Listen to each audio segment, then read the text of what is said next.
Olá, pessoal. Bem, então vamos dar aqui continuidade aos conteúdos da disciplina e vamos adentrar a um novo tipo de dispositivo semicondutor, que no caso é o transistor bipolar de junção, certo? A gente terminou na aula passada aquele assunto referente a diodos e agora vamos adentrar na segundo tipo de dispositivo utilizado na área de eletrônica analógica, que é exatamente o transistor bipolar de junção ou simplesmente TBJ, como também é conhecido.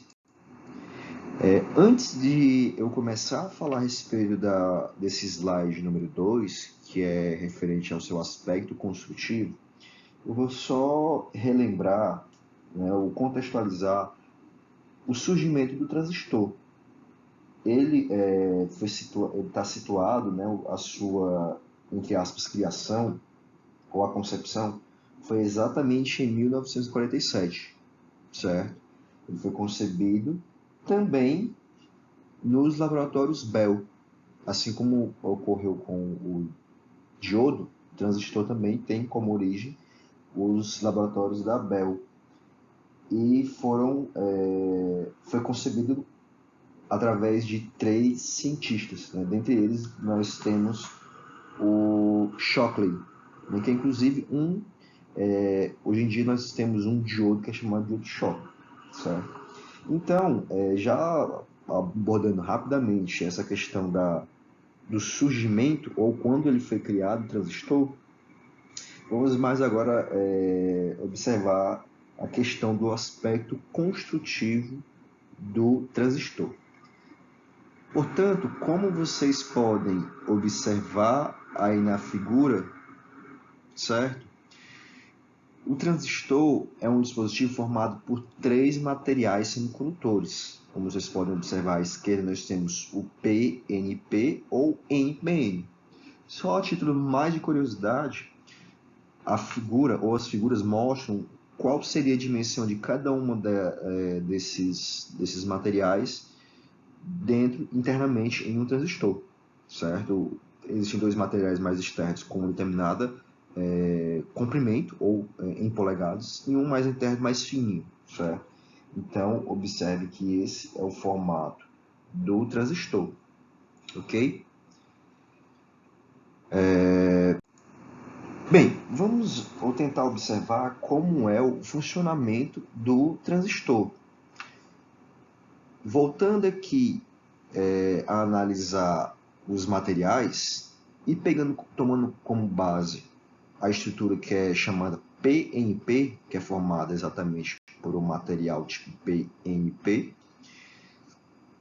Se você observar ou se vocês observarem exatamente na figura A, que é essa aqui que eu estou marcando, certo? Vamos analisar só a situação em que eu pego e aplico uma fonte de tensão que eu vou chamar de VE ou VEE nos terminais P e N do transistor, certo? Os materiais que estão mais aqui ao lado esquerdo. Nesse tipo de situação, o que vai acontecer? Eu tenho uma polarização direta, não é isso? Igual o diodo, né? Ele está polarizado diretamente. Logo, eu vou ter portadores majoritários no sentido conforme apresentado aí na figura, ok?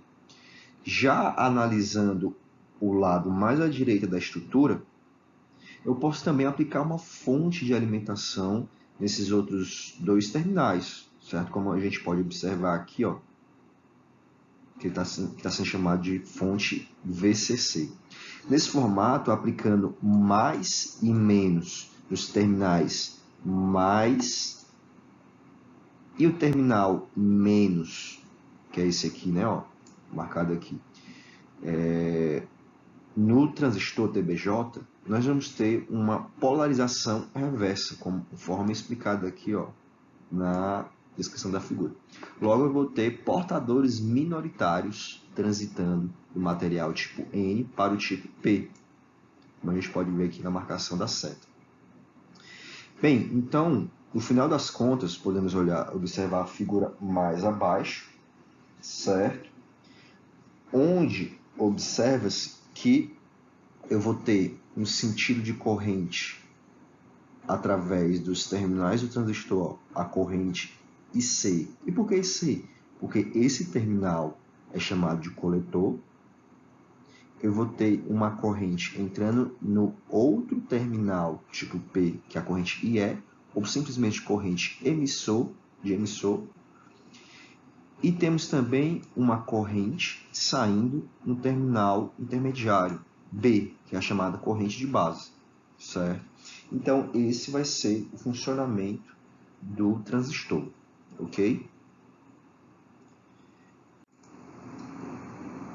Bem, então, feita aquela análise, né, nós chegamos exatamente ao formato básico de operação de um transistor, certo? No caso, existem 3 tipos de configuração no qual eu posso aplicar fontes de alimentação nos terminais do transistor para que ele funcione com o objetivo de amplificar um sinal, certo? Que é uma das aplicações, eu desculpa, não mencionei previamente, mas o transistor, diferentemente do diodo, ele é uma estrutura que funciona como uma espécie de chave, certo? Lógica eletrônica, ou através, ou ele pode funcionar como um amplificador de sinal, certo? A partir de uma determinada corrente que eu aplico na base do transistor, o nível de corrente através dos terminais de coletor e emissor, né? Ou seja, a corrente de coletor, a corrente de emissor, ela vai ser amplificada por um fator, por uma constante, em relação à corrente de base, certo? Então, esse é um dos principais tipos de funcionamento do transistor bipolar de junção, certo? Então, são 2, recapitulando. Ele pode trabalhar como amplificador de sinal ou amplificador de corrente, ou como uma chave eletrônica. No caso de uma chave eletrônica, a gente pode recordar, inclusive, o seguinte detalhe. O diodo, né, nas análises que nós realizamos nas aulas passadas, eles funcionavam exatamente como uma chave dependendo do estado de polarização do diodo, certo? Só que, no entanto, para você abrir a chave, você não tinha um controle sobre o diodo. Isso dependia muito da situação externa ao diodo. Já no transistor bipolar de junção, você tem ação direta ou ação ativa sobre o ligar e o desligar do transistor, certo? Então, essa é a diferença. Aqui nós temos uma chave que nós temos domínio total sobre ela, no momento em que eu ligo ou desligo a chave. No diodo, eu só tenho como ligar a chave, o desligamento dela era natural, a depender das fontes externas aplicadas no diodo, que já muda um pouquinho, certo? Bem, fechando esse parênteses dessas explicações que eu acabei não mencionando no início da apresentação, vamos aqui retornar para os 2 tipos de transistores, o PNP e o NPN. Vamos pegar, primeiramente, o transistor aqui do lado esquerdo, né? Exatamente esse aqui, certo?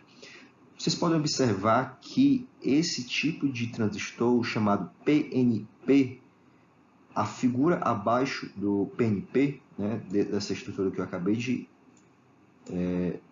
marcar aqui, olhem aqui abaixo, né, exatamente esse tipo de simbologia.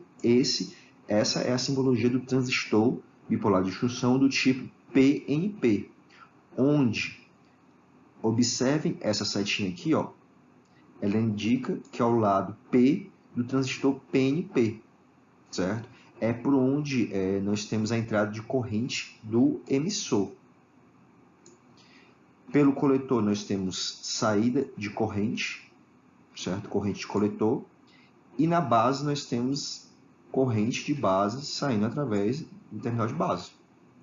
Para ele funcionar corretamente ou do modo como a gente espera, no modo amplificador de sinal, as fontes de tensão VEE e VCC devem estar configurados conforme apresentado na imagem, certo? Então, essa é a estrutura do transistor do tipo PNP, certo? Observem também aqui em cima ó, o sentido da corrente, né, que está de acordo com o apresentado na simbologia do PNP. Agora, no lado direito, nós temos já a outra configuração de transistor bipolar de junção, que é exatamente o NPN. Observem agora já aqui na figura de baixo, que representa exatamente a simbologia do transistor NPN, comparem essa simbologia com aquela apresentada da figura à esquerda. Observe que a operação do transistor, em termos de condução de corrente, já muda completamente. Observe que existe agora uma corrente entrando através do terminal coletor, que é exatamente a corrente coletor. Existe uma corrente de base, né? Uma corrente que entra no terminal de base do transistor e uma corrente que sai do terminal emissor. Observe que o símbolo do TBJ do tipo NPN, nós temos uma setinha indicando uma saída, que é o contrário da seta apresentada na topologia de transistor que foi apresentada previamente. Aqui a seta sai, no outro caso a seta entra. Digamos, a grosso modo, que esse é o formato de operação que diferencia, pelo menos visualmente, cada um desses transistores aí, ok? Bem, aí para finalizar essa questão a respeito dos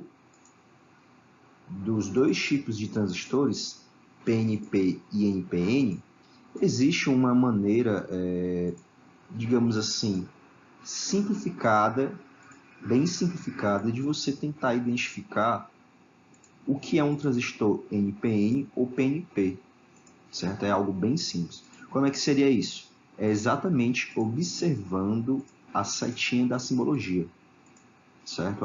Estou apagando aqui as marcações para fazer novamente uma análise.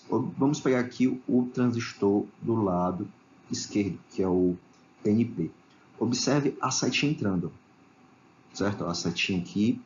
Então, a gente diz que a seta, a gente põe a seta entrando, certo? E o outro terminal, que é esse aqui que não tem nada, a gente não põe. Então, põe, não põe, certo? É algo bem, digamos assim, no Brasil isso é chamado de bizu, certo? Já o outro lado, a gente não põe a seta entrando, digamos assim. Ou melhor,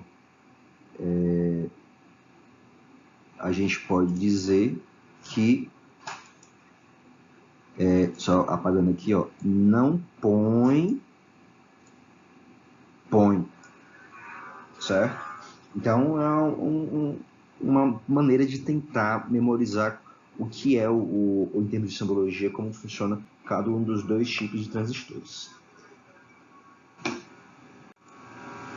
Bem, então, dito o formato de cada um desses transistores, vamos agora apresentar as chamadas curvas características de entrada e de saída. Essa curva mais à esquerda é a chamada curva de entrada, onde a gente relaciona corrente de emissor com corrente base emissor, certo? Aqui a gente está naquela configuração lá apresentada anteriormente, onde eu apliquei aquelas tensões VEE e VCC nos terminais do transistor, e quando eu começo a alimentar o transistor, eu posso observar o comportamento dessa curva aí apresentada. Vejam que em detalhe, caso alguém não tenha percebido ainda, mas essa curva característica de corrente versus tensão é exatamente aquela curva característica do diodo em operação direta, não é isso? Observem aí, onde nós temos aquela região que é a chamada queda de tensão. Uma vez que você ultrapassa aquela queda de tensão, você vai atingir o joelho da curva do diodo, e aqui nós vamos ter, daí em diante, o diodo operando no modo direto com a corrente passando através dele, fluindo normalmente. e nós vamos ter uma resistência característica que é observada através exatamente da inclinação da curva, certo? Então, quando você analisa a corrente de emissor através de uma tensão VBE aplicada no transistor, você vai observar o comportamento típico de polarização direta do diodo. Agora, já a curva da direita vai ser exatamente a análise que a gente diz a curva característica de saída, onde nós vamos relacionar a tensão coletor-base em relação à corrente de coletor. Observe que nós não vamos ter uma curva única. Por quê? A relação entre a corrente de coletor e a corrente VCB, ela vai mudar de acordo com o nível de corrente que está sendo aplicada através do terminal de emissor. Deixa eu pegar, por exemplo, no momento em que eu tenho corrente no emissor igual a 3 mA, observe que eu vou ter esse perfil de curva aqui, ó, eu estou marcando. À medida que eu vou aumentando a tensão coletor-base, eu vou ter um comportamento de corrente de coletor de acordo com essa variação. Mas observe que, a grosso modo, nós temos uma corrente de coletor quase constante de acordo com o aumento da tensão VCB. No momento em que eu atinjo um determinado patamar, que é chamado de tensão VCBO, a corrente de coletor apresenta um aumento um pouco mais espontâneo, certo? Então, esse é exatamente o comportamento de um transistor no modo configuração base comum. Se eu pego e altero a corrente de coletor, a corrente de emissor para 6 mA, observe que o perfil da curva já vai ser outro, certo? Então, esse é o formato da curva característica de saída, ou a curva de coletor para um transistor amplificador em base comum. Bem, observe que existem algumas marcações aí, certo? Aqui é a chamada, por exemplo, a região ativa, que é a área não sombreada. Na região ativa, a junção base e emissor está polarizada diretamente, enquanto a junção base-coletor está polarizada reversamente, certo? Essa região ativa é aquela onde eu vou ter amplificação de corrente, certo? Ou a chamada região de amplificação. Observe também outro detalhe, existe a chamada região de corte, que eu estou marcando aqui agora. Na região de corte, ambas as junções de um transistor, ou seja, a base emissor e a base coletor, elas estão polarizadas reversamente. Então, nessa situação, eu estou numa região de corte e a corrente através do coletor ela é nula, ou praticamente nula. Observe aqui, ó, essa marcação aqui, nós temos corrente de coletor nula, ou aproximadamente nula, certo? Já na terceira região que precisa ser mencionada é aquela que é chamada de região de saturação. Nessa região, as junções base emissor e base coletor, elas estão polarizadas diretamente. Nessa situação, nós temos uma tensão de coletor base zero ou ligeiramente menor do que zero, certo? Então está na região de saturação. Então, quando eu quero operar um transistor funcionando no chamado modo chave eletrônica, eu vou trabalhar com a região de corte e saturação. Se eu quiser trabalhar com um transistor no modo amplificador de sinal, eu irei para a região ativa, ok? Bem, então, como foi mencionado anteriormente, ou foi apresentado anteriormente as curvas características do transistor, se uma delas, que é a curva característica de entrada, ela se assemelha a um diodo, nós podemos realizar os procedimentos que nós fizemos no diodo, que é o de análise de modelo elétrico de acordo com o grau de precisão que a gente deseja. Se for desejado algo mais próximo do real, a gente vai utilizar esse modelo apresentado aí mais à esquerda, certo? Onde vai ser levado em consideração aquela equação característica do diodo, que é uma equação exponencial, certo? Onde a gente vai observar a queda de tensão, o joelho da curva, a inclinação da curva, que é relacionado com uma resistência intrínseca, certo? Ou a gente pode simplesmente aproximar para um modelo mais simples, que é essa curva do meio, onde a gente vai considerar a queda de tensão igual a 0,7 volts e vai considerar, através da inclinação da curva, uma resistência característica. Então, simplesmente, nós vamos modelar resistência, fonte de tensão, na entrada do transistor, né? Característica de entrada. E por último, se a gente quiser ignorar a resistência intrínseca e considerar somente a queda de tensão do transistor, né, nós vamos considerar esse terceiro modelo aí, certo? Que é o que, no final das contas, nós utilizávamos quando íamos fazer análise de circuito, não é isso? Então, a gente pode adotar esse modelo aqui, onde simplesmente nós vamos considerar a queda de tensão. E geralmente vai importar para a gente, de fato, é saber quanto é essa queda de tensão. Se estivermos trabalhando com transistores formados por materiais do tipo silício, um material tanto PEN foram formados por silício, nós vamos ter aquela queda de tensão característica de 0,7 volts, certo? Bem, agora vamos observar algumas variáveis que são extremamente comuns em transistores, inclusive elas vão aparecer, essas variáveis, nos datasheets dos TVJs, certo? Primeiro, vamos falar agora do ganho alfa. O ganho alfa nós podemos analisar em duas partes. Existe primeiro o ganho alfa CC, que é exatamente a relação entre a corrente de coletor e a corrente de emissor, sendo que a corrente de coletor ela vai ser uma relação exatamente entre alfa e E, mas também a corrente ICBO. Eu acredito que acabei não mencionando previamente o que é o ICBO, mas é a corrente existente devido à saturação reversa do transistor. É uma corrente diminuta. Lembrem-se que, quando nós analisamos o diodo, a corrente de saturação reversa era algo muito, mas muito menor quando comparado com a corrente direta no diodo.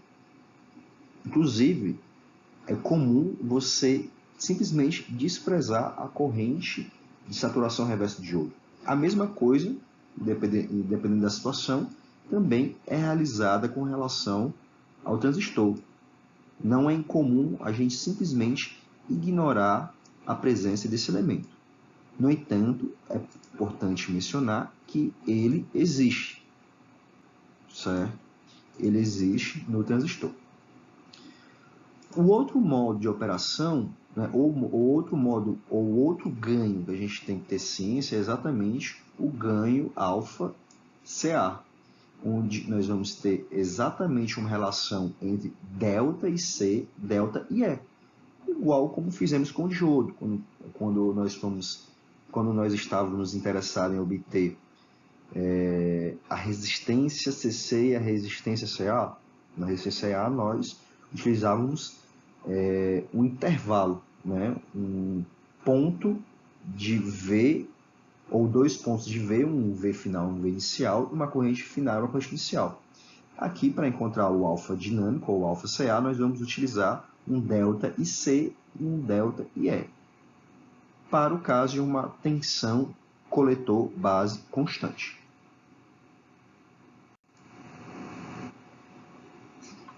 Bem, então, para finalizar essa parte da chamada configuração base comum, vamos só observar aqui como é que é a chamada polarização do transistor. A polarização do transistor se dá quando eu aplico uma tensão VE de acordo com a polaridade apresentada na figura, e também na mesma figura nós podemos observar a polaridade da fonte VCC. Quando eu faço isso, eu garanto que nos terminais emissor e base eu vou ter uma polarização direta, nos terminais B e C uma polarização reversa, só que de tal forma, juntando ou unindo as correntes dos portadores majoritários e minoritários, nós vamos ter um caminho de corrente sendo que existirá de acordo com o apresentado na figura, certo? Detalhes interessantes de serem mencionados é que na configuração base comum nós podemos aproximar a corrente de coletor igual à corrente de emissor, certo? E a corrente base ela é tão diminuta que para essa análise, nós simplesmente, para fazer essa análise de polarização, nós a ignoramos, certo? Também com relação à polarização do transistor, assim como ocorre lá no diodo, se a gente aplica uma tensão de pico inverso, um valor muito elevado, vai fazer com que nós tenhamos uma região de avalanche. Então, a mesma situação pode ocorrer na junção CB, que é aquela onde nós estamos aplicando uma polarização reversa. Se nós aplicarmos um valor de VCC muito elevado, nós podemos atingir a região de ruptura. Isso, de fato, não é interessante, certo? Agora nós vamos observar outro modo de configuração do transistor, que é o chamado emissor comum. Assim como no base comum, dependendo do tipo de transistor, se for PNP ou NPN, nós vamos ter modos de rearranjamento de fontes nos terminais do transistor diferente de um para o outro. Vamos pegar primeiramente esse lado aqui da figura que está à esquerda do slide. Quando nós temos um transistor NPN, observe na figura exatamente aí de cima, o NPN, onde se eu aplicar uma fonte VCC com essa polaridade, né, apresentada, e também uma fonte VBB, nós vamos ter esse sentido aqui, de corrente entre coletor e emissor, juntamente com um pequeno ou um reduzido nível de corrente proveniente da base, certo? Observe na figura aqui abaixo a simbologia do transistor NPN, certo? E o modo como as correntes surgem através dos terminais coletor, base e emissor. Já no modo, quando eu utilizo o transistor PNP, que é a figura direita, para que nós tenhamos uma polarização do transistor, eu tenho que inverter a polaridade das fontes de alimentação do transistor. Quando se faz isso, observem como é que fica o comportamento da corrente através do transistor. Nós temos uma corrente de magnitude mais elevada através dos terminais emissor e coletor e uma pequena parcela de corrente saindo do terminal de base do transistor. Aí embaixo, na figura, nós podemos observar mais detalhes já com a simbologia padrão do transistor bipolar de junção do tipo PNP.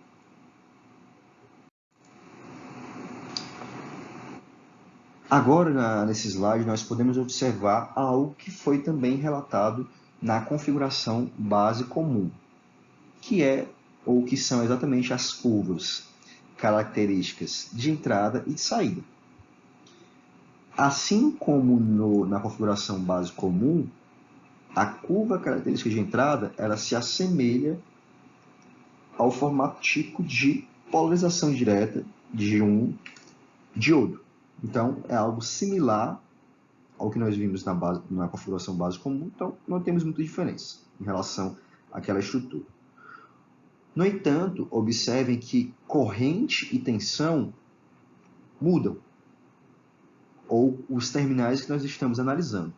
A entrada, agora nesse modo de operação, emissor comum, a tensão é exatamente aquela entre os terminais de base e emissor, ou simplesmente tensão VBE, e a corrente de análise é a corrente de base, que é dada em microamperes, certo? Então, essa é uma diferença. Já na curva característica de saída, que é a figura aí à direita, observem que, diferentemente da configuração base comum, nós não temos mais aquele padrão quase constante da corrente com o aumento da tensão. Observe que, comparem posteriormente, retornem ao slide, a esse mesmo slide da configuração base comum. Existe um aumento da corrente, existe um aumento da tensão de análise e praticamente uma constância na corrente de análise, certo? Aqui já vai mudar. Bem, o que muda inicialmente é que a tensão do gráfico agora vai ser a tensão coletor-emissor e a corrente de análise vai ser a corrente de coletor. E para cada situação que eu deseje analisar de corrente de coletor versus tensão coletor e emissor, eu tenho que observar qual é o valor da corrente de base. Se eu pegar exatamente essa curva que eu marquei, que eu fiz a marcação, para uma corrente de base de 10 microamperes, eu tenho esse formato característico aí da curva, de acordo com o aumento da tensão coletor-emissor. Se eu mudar a corrente de base para um valor, por exemplo, igual a 40 microamperes, o formato da curva já será alterado. Observe, eu já tenho uma diferença. Certo? Então, nós já podemos observar visualmente uma diferença nessa curva característica de saída da configuração emissor comum. Bem, também na configuração comum eu tenho 3 regiões de operação. Eu tenho a chamada região ativa, que é exatamente na região ativa de um amplificador de emissor comum. Nós temos a junção base-coletor, ela está no modo polarização reversa. Já a junção base-emissor, ela é polarizada diretamente. Certo? Se você está na dúvida, é só retornar a figura que apresenta os terminais em funções dos tipos de materiais, PNP ou NPN. Observe no slide anterior as polaridades das tensões e você irá verificar de fato que ocorre esse tipo de comportamento que eu acabei de mencionar, certo? E também existem as regiões de corte e região de saturação. Na região de corte, vocês podem observar que ela ocorre quando quando a corrente de base é igual a zero, certo? Nessa situação, nós vamos ter a corrente mínima através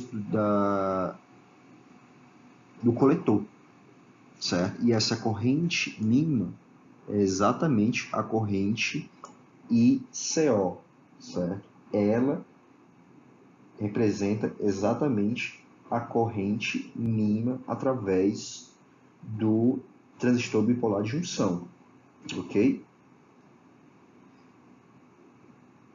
E na região de saturação é aquela na qual a tensão coletor-emissor é praticamente zero, certo? nós vamos ter uma situação onde praticamente nós vamos ter corrente através do transistor e a tensão nula ou quase nula, ou teoricamente nula, com um valor próximo de zero chamado igual tensão VCE, ou tensão coletor-emissor de saturação. O modelo elétrico do configuração emissor comum, nós podemos adotar aqueles 3 modelos que foram apresentados na configuração base comum. Porém, por questões de comodidade, é mais conveniente a gente modelar através de uma fonte de tensão com uma queda igual a 0,7 volts, se for um material do tipo silício, e o restante da curva nós utilizarmos uma reta, certo? Então, esse é o formato do modelo elétrico simplificado para a configuração emissor comum, ou, mais precisamente, o chamado equivalente linear por partes, certo? Na configuração base comum, o elemento principal, a variável de interesse, se chamava ganho alfa, porque era uma relação entre emissor e coletor. Já na configuração emissor comum, a variável de interesse é chamado de beta, ou ganho beta, que nós temos no módulo CC, que vai ser exatamente a relação entre a corrente de coletor e corrente de base, certo? Que aqui ele relata exatamente a chamada amplificação do sinal. Para um pequeno ou reduzir do valor de corrente de base, dependendo desse ganho beta, nós vamos ter um acréscimo significativo de corrente nos terminais do coletor. Certo? Então, aqui está sendo representado, ou fica claramente representado, o ganho do transistor, que relaciona a corrente de base e corrente de coletor. Certo? E nós podemos também encontrar o beta através da configuração ou ganho CA, que vai ser muito similar à expressão anterior. No entanto, nós vamos trabalhar com intervalos, como vocês podem observar, ΔC e ΔIB, para um caso de tensão coletor-emissor constante. Bem, feitas essas análises anteriores, vamos ratificar o funcionamento da configuração emissor comum observando sua polarização. Observe que é apresentado aí na figura o modo como a gente polariza um transistor na configuração emissor comum. Eu não sei se vocês já observaram, mas por que é chamado de base comum ou emissor comum, certo? Vocês podem observar que o emissor ele é o comum à referência do sistema. Não é isso? Ó? Aqui nós temos o negativo do sistema. Logo, ele é comum à referência terra do circuito. Então, é por isso que é comum. Da mesma forma, a base comum também tem esse mesmo padrão. Voltando aqui à polarização, observe como eu tenho que configurar e inserir as fontes de alimentação para garantir a polarização do transistor. Aplicando uma fonte VBB, eu vou ter uma corrente indo em direção à base do transistor, e essa corrente, né, ela vai ser exatamente responsável por amplificar a corrente de coletor de acordo com o ganho beta, certo? E essa corrente de coletor é aquela que passa através do terminal de coletor, que ela é aproximadamente igual à corrente de emissor, certo? Também, no modo emissor comum, é importante tomar cuidado com a região de ruptura, que nesse modo de configuração analisa-se a tensão nos terminais coletor e emissor. Nós temos que verificar qual o valor máximo permitido para essa região de operação. Então, finalizando essa análise de polarização do transistor no modo configuração, ou nas configurações existentes, nós temos também a chamada configuração coletor comum, é a terceira. Nós já vimos a base comum, emissor comum e coletor comum. Observe que esse modo de configuração ele se assemelha um pouco com o modo emissor comum. Vocês podem observar que a diferença está no modo como eu aplico a fonte VBB no meu circuito. Assim como no modo coletor comum, utilizando, ao invés de PNP, eu utilizar NPN, que é a figura mais à direita, nós vamos alterar a fonte de alimentação em termos de polaridade, certo? Então, quando eu faço isso, nós podemos observar exatamente a configuração coletor comum nas figuras mais abaixo. Como é que fica a disposição das correntes através dos terminais do transistor, certo? Antes de começar a realizar análise de circuitos aplicada a transistores bipolares de junção, é importante observar os limites de operação do mesmo. É necessário essa análise dos limites de operação para não exceder aqueles patamares máximos e garantir o quê? Que não ocorra ou tentar atenuar as distorções no sinal que está sendo amplificado. Então, nós podemos observar na figura a seguir, que é exatamente de um transistor operando na configuração emissor comum, nós podemos observar aí na figura, que é a curva característica de saída. Observe que nessa curva existem os patamares máximos permitidos, que é exatamente a curva tracejada. Observe que essa região que ele considera máxima para a gente trabalhar no modo região ativa, ou seja, no modo amplificação de corrente. Ou seja, a partir de um nível de corrente de base que eu aplico na base do transistor, eu vou ter um ganho de corrente de coletor. Certo? No entanto, não é simplesmente qualquer nível que eu possa aplicar. Se eu pegar, por exemplo, aplicar uma tensão coletor-emissor de 15 volts, eu não posso simplesmente, a partir de uma corrente de base de 30 amperes, eu não posso trabalhar com 30 miliamperes, que é exatamente essa região aqui de interseção. Observe que este valor de corrente de coletor ele está fora daquela região de operação ativa. Ela está além do meu limite. Então, não posso trabalhar com esse valor. Certo?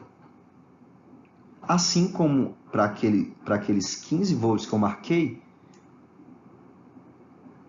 se eu quiser trabalhar com 30 microamperes, este ponto aqui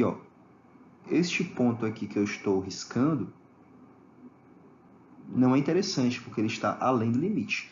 Se eu quiser trabalhar com 15 volts, eu não vou poder aplicar uma corrente base, certo? Se eu quiser trabalhar com 15 volts de tensão VCE, eu vou ter que escolher um determinado valor de corrente de base que se situe exatamente nessa região aqui. Eu posso pegar, por exemplo, eu posso pegar 10 microamperes, eu posso pegar 5 microamperes, eu posso pegar 15 microamperes, certo? E 20 microamperes é exatamente o limite para 15 volts.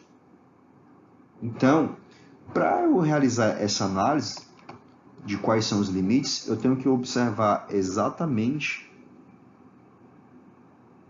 os valores apresentados nessa caixinha aí à direita, certo?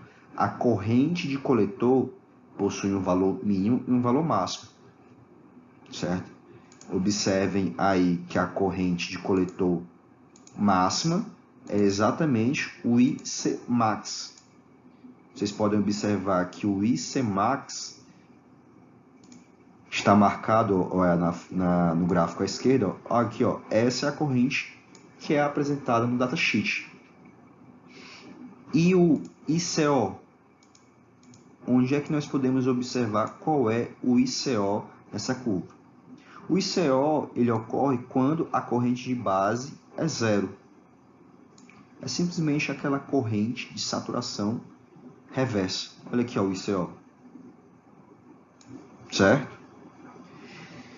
Também temos que observar os níveis mínimos, os níveis mínimo e máximo para a tensão coletor-emissor. A tensão mínima do coletor emissor é a chamada tensão de saturação. Ó. Ela está sendo apresentada aqui. Ó.